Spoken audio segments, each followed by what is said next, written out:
ہیں کہ پاکستان میں ڈالر اور پیٹرول دونوں 300 کراس کر چکے ہیں۔ پاکستان کی تاریخ میں پہلی بار فی لیٹر پیٹرول اور ڈیزل کی قیمت 300 روپیز سے اوپر چلی گئی ہے۔ ایک ہنگامہ برپا ہے، ایک طوفان ہو رہا ہے اور سڑکوں پر لوگ خوار ہو رہے ہیں، اور وزیر اعظم صاحب کی طرف سے یہ کہا گیا ہے کہ مہنگائی اتنی بڑی وجہ نہیں ہے کہ جس کے لیے پہیہ جام ہڑتال کی جائے، بلکہ میں آپ کو ایگزیکٹلی جو ان کے متعلق یہ کہا گیا ہے کہ انہوں نے یہ بات کہی ہے کہ مہنگائی اتنا بڑا مسئلہ نہیں کہ پہیہ جام ہڑتال کی جائے۔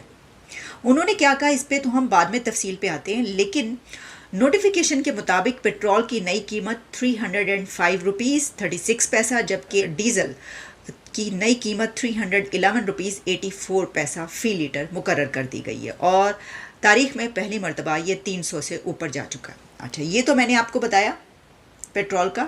آپ ڈالر کا بھی سن لیں۔ ڈالر کے مقابلے میں پاکستانی روپیہ سری لنکن روپے سے بھی نیچے آ گیا ہے۔ 300 ڈالر کب کا کراس کر چکا ہے؟ جس وقت کچھ عرصہ پہلے، کئی مہینے پہلے، جب یہ خبریں ہم آپ کو دیتے تھے کہ کسی بھی وقت ڈیفالٹ ہو سکتا ہے، تو اس وقت بھی 300 کے قریب ڈالر جا رہا تھا۔ تو ہم نے کہا کہ بھائی جب یہ ہو جائے گا تو پھر تو بس آپ دیکھیے گا کہ کیا ہونے لگا۔ پھر اس سچویشن کو جو نئی حکومت آئی اس نے سنبھالا اور ڈالر جو ہے اس کو روک لیا، لیکن ہم اس وقت بھی یہ کہہ رہے تھے کہ یہ جو ڈالر رکا ہے اور روکا گیا ہے، کیا یہ سسٹین کرے گا یا یہ صرف کچھ تھوڑے سے دنوں کے لیے ایسا کیا گیا ہے؟ دیکھیے وہی سچویشن آ گئی جو ہم کہہ رہے تھے۔ آج اس وقت جیسا میں نے آپ کو بتایا کہ پاکستانی روپیہ جو ہے وہ سری لنکن روپے سے بھی نیچے جا چکا ہے، اور ڈالر کی اڑان جو ہے اس وقت آسمانوں تک ہے، اور آج اوپن مارکیٹ میں ڈالر 3 روپیز 50 پیسہ کہ دوبارہ انکریز ہوا ہے، اور اس کے مطابق 323 روپیز 323 روپے کا ڈالر اوپن مارکیٹ میں ہے اس وقت، اور ایک ڈالر 320 سری لنکن روپے کے برابر ہے۔ اور اس سے پہلے مئی میں ایک ڈالر 305 روپے، جبکہ اس وقت 304 سری لنکن روپے کے برابر تھا۔ تو دیکھیے کہ وہاں سے بھی اب ہم نیچے آ گئے۔ تو حالات یہ ہیں کہ میں دیکھ رہی تھی کہ ایک ویڈیو وائرل ہو رہی ہے جس میں خواجہ سرا جو ہیں شیمیل، وہ یہ کہہ رہے ہیں کہ اگر آپ سے حکومت نہیں سنبھلتی تو حکومت ہمارے حوالے کا۔ ہم خواجہ سرا ہیں شیمیل، ہم نے اپنی بھی زندگی ہمارے نہیں حالات خراب، پورے ملک کے ہی حالات خراب ہیں کہ صرف ہمارے ہوں، لیکن بجلی کے بل دیکھیں نا اتنے زیادہ آ رہے ہیں، لوگ پریشان ہیں، اتنے آ رہے ہیں، کیسے سب اپنا پورا کریں؟ ہم لوگوں نے تو اپنے گھر وغیرہ کے بھی اخراجات پورے کرنے ہوتے ہیں، ہم نے آپس میں بھی پیسے وغیرہ بانٹنے ہوتے ہیں، سو ضروریات ہوتی ہیں، پھر بجلی کے بل اتنے آ رہے ہیں۔ دیکھیں یہ اچھی بات تو نہیں نا ہے۔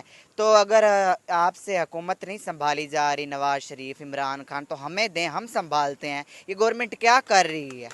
اور جیسا کہ میں نے آپ کو بتایا کہ ہمارے جو کیئر ٹیکر پرائم منسٹر ہیں ان کا یہ کہنا تھا کہ بجلی کے بلوں کا معاملہ جو ہے وہ ہم IMF سے مل کر دیکھ رہے ہیں، اور فوج میں تو کوئی فری بجلی استعمال نہیں کر رہا۔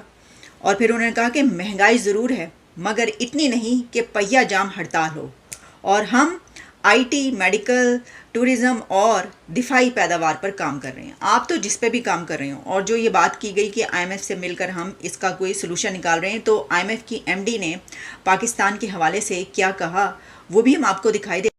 What we are asking for are steps that Pakistan needs to take to be able to function as a country and not to get into a dangerous place where its debt needs to be restructured. اور ہم نے آپ کو یہ بتایا تھا کہ 2 September کو یہ ہڑتال ہے، نہیں، یہ ہڑتال شروع ہو چکی ہے۔ بجلی کے مہنگے بلوں کے خلاف مختلف شہروں میں شٹر ڈاؤن ہڑتال، ٹریڈرز نے اپنے کاروبار بند کر دیے ہیں۔ پہلے ہی کون سے کاروبار چل رہے تھے، اب بجلی کے بلوں کی بنا پر بھی انہوں نے کاروبار بند کر دیے۔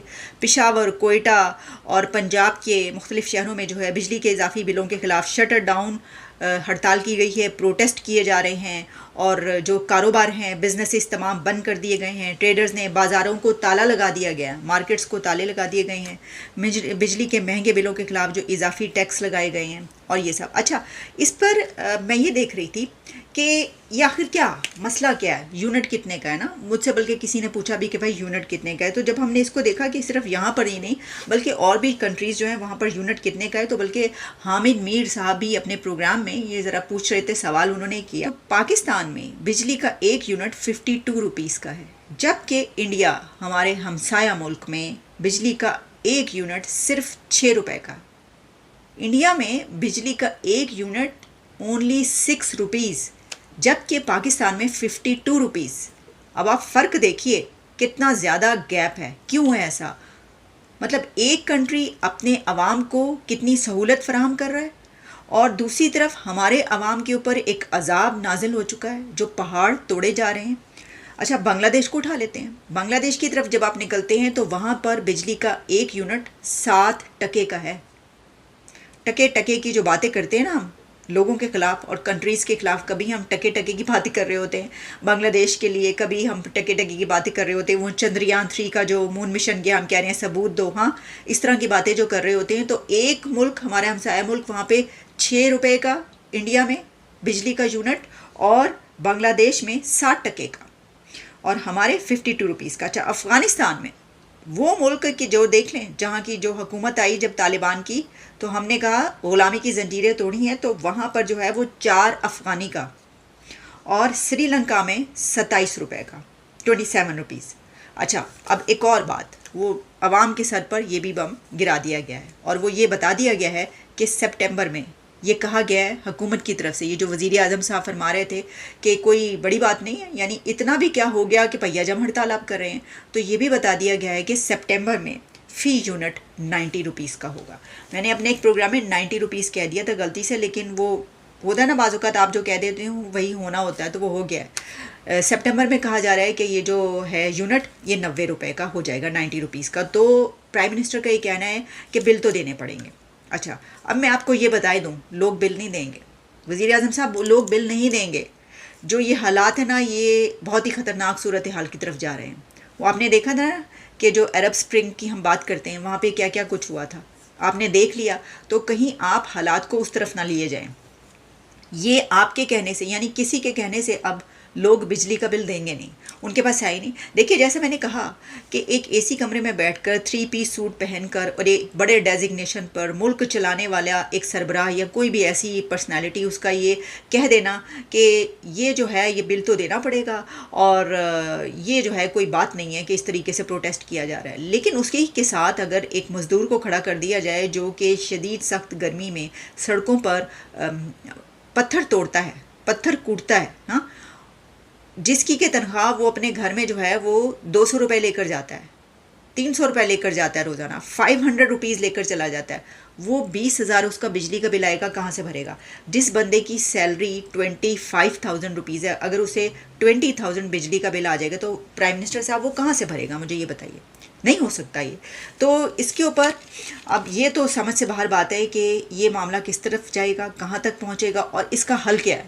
اس کا اچھا اس کا ایک سلوشن جو ہے نا وہ کہتے ہیں نا ہم ایسے بس ہم جو ہے نا وہ آپ سمجھ لیں کہ ہم فارمولہ جگاڑ لگانے کے جو ماہر ہیں. ہم نے کہا ایسا کرتے ہیں کہ اب جب کہ ہم اس بحران پہ اس جگہ پر پہنچ گئے تو جتنے بھی آفیسز ہیں نا گورنمنٹ آفیسز وہاں پہ چلے جاؤ، چھاپے مارو اور بند کر دو اے سی. تو یہ شروع ہو گیا کہ اب جو اے سی ہیں وہ صبح 8 بجے سے لے کر اور رات کو 11 بجے تک نہیں چلیں گے. ان افسران کے دفتروں میں جو کہ مطلب 3 پیس سوٹ پہن کے اپنے بیٹھتے ہیں اور اے سی فل کر لیتے ہیں تو ان کو کوئی فرق ہی نہیں پڑتا، وہ میٹنگز کر رہے ہوتے ہیں تو ان کے اب دفتروں میں جو ہے وہ اے سی نہیں چلیں گے. لیکن اب کیا فائدہ؟ یعنی آپ سمجھتے ہیں کہ اس کا کوئی فائدہ؟ مجھے ایسا جیسا اس کا کوئی فائدہ نظر اس لیے نہیں آ رہا کہ اب تو پانی سر سے گزر چکا ہے، پلوں کے نیچے سے پانی گزر چکا ہے، ہن کچھ نہیں ہو سکتا. ہن تسی ہے جو مرضی کر لو، مطلب کچھ اور ہی جگاڑ لگانی پڑے گی کہ کیسے یہ معاملہ حل ہوگا. اور میں پوچھنا چاہتا ہوں یہ جو ججوں کو اتنی بڑی سہولتیں ملی ہوئی ہیں کس بنیاد پہ ملی ہوئی ہیں؟ جج کیوں نہیں قربانی دیں گے؟ آرمی کے افسران قربانی کیوں نہیں دیں؟ حکمران طبقہ قربانی کیوں نہیں دے؟ ساری قربانی قوم سے مانگو گے اور کہو گے کہ صاحب اس کے بغیر گزارا نہیں ہے. میں آرمی چیف سے یہ مطالبہ کرتا ہوں گڈ جیسچر دیجئے پوری قوم کو. آرمی چیف صاحب بہت فاصلے پیدا ہو گئے قوم اور فوج کے درمیان. یہ بہترین موقع ہے کہ اس میں آرمی کے افسران کے لیے جتنی مراحت ہیں اس کو منیمائز کرنے کا اعلان کریں. ہم دفاعی بجٹ کی بات نہیں کر رہے، کنفیوز نہ کیا جائے. دفاعی بجٹ پہ ہم بھی کمپرومائز نہیں کرنا چاہتے، لیکن جو غیر دفاعی اخراجات ہیں اس میں آپ پیش کریں لیفٹیننٹ جنرلز کو، پیش کریں آپ بریگیڈیئرز تک کے لوگوں کو، اور جہاں جہاں پر آپ سمجھتے ہیں کہ یہ قوم کے ساتھ کھڑے ہونے کے لیے ضروری ہے، پھر بیوروکریسی کو بھی پابند کیا جائے، پھر تمام لوگوں کو پابند کیا جائے. تو آپ دیکھیں لوگوں کے اوپر سے یہ کم ہوتا چلا جائے گا مسئلہ. سب کو ججوں کے یہ چیف جسٹس کے جو 10-10 لاکھ روپے کی پنشن لیتے ہیں کیا کیا ہوتا ہے انہوں نے؟ اور ان کو جو اتنے فری ہزاروں یونٹ مل رہے ہوتے ہیں, ان کو جو پیٹرول فری مل رہا ہوتا ہے, ان کو جو ملازمین مل رہے ہوتے ہیں, تو ججوں کو بھی تو سامنے آنا چاہیے نا, قربانی ان کو بھی دینی چاہیے. اور اسی طرح تمام بیورو